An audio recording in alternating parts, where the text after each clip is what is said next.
ನಿನ್ನೆ ನಿಮ್ಮ ಬಂದವ್ರೆ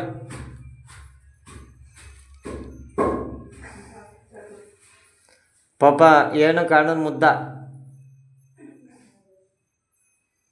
ನಾನು ಇದ್ದೀನೇನೋ ಛಲ ಕುಲ, ನಾನು ಇನ್ನು ಮುಂದಕ್ಕೆ ನಾನು ಬೆಳೆಸ್ಕೊತೀನಿ, ಅವನಿಗೆ ತಿದ್ದಿ ಬುದ್ಧಿ ನಾನು ವಿವೇಕ ನಾನು ಮಾಡ್ಕೊತೀನಿ ಅನ್ನೋ ವಿಚಾರದಲ್ಲಿತ್ತು ಅಂದರೆ ಸಡನ್ನಾಗಿ ನಾನು ಇದ್ದೀನೇನೋ ಭಾವನೆ ಕೊಟ್ಟು ತಡಾರ್ನ ಹಾಕ್ಬಿಡು, ಇನ್ನು ಮುಂದಕ್ಕೆ ಅವನಿಗೆ ಬೆಳೆಸ್ಕೊಡ್ತೀನಿ ಅಂತ ಅಂದರೆ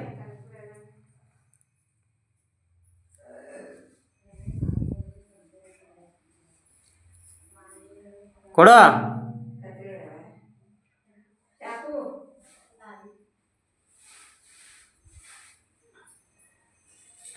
ಪಾಪ ಒಂದು ಜಾಗದ ವಿಚಾರಕ್ಕೆ ಬಂದವನೇ, ನಾನು ನೆಲೆಗೂಡಿ ಆ ಮನೆಯಲ್ಲಿ ಅಂಗಳದೊಳಗೆ ನಾನು ಆ ಜಾಗವನ್ನು ಇತ್ಯರ್ಥ ಮಾಡಿಕೊಡ್ತೀನಿ ಅನ್ನೋ ಇದು ವಿಚಾರದಲ್ಲಿ ಇತ್ತು ಅಂದರೆ ಹೊರ ಕೊಟ್ಬಿಡು.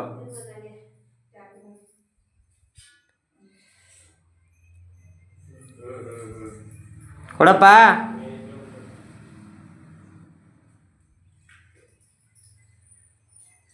ಇನ್ನು ಮುಂದಕ್ಕೆ ಅದೇನೇ ಬಂದರೂ ಕೂಡ ಎದೆ ಮೆಟ್ಟು ನಿಂತ್ಕೊಂಡು ನಾನು ಹೊರ ಕೊಡ್ತೀನಿ ಹೋಗ್ಬಿಡ ಮಗ್ನಿ ಅಂತ ತಡಾರ್ನಿಸಿ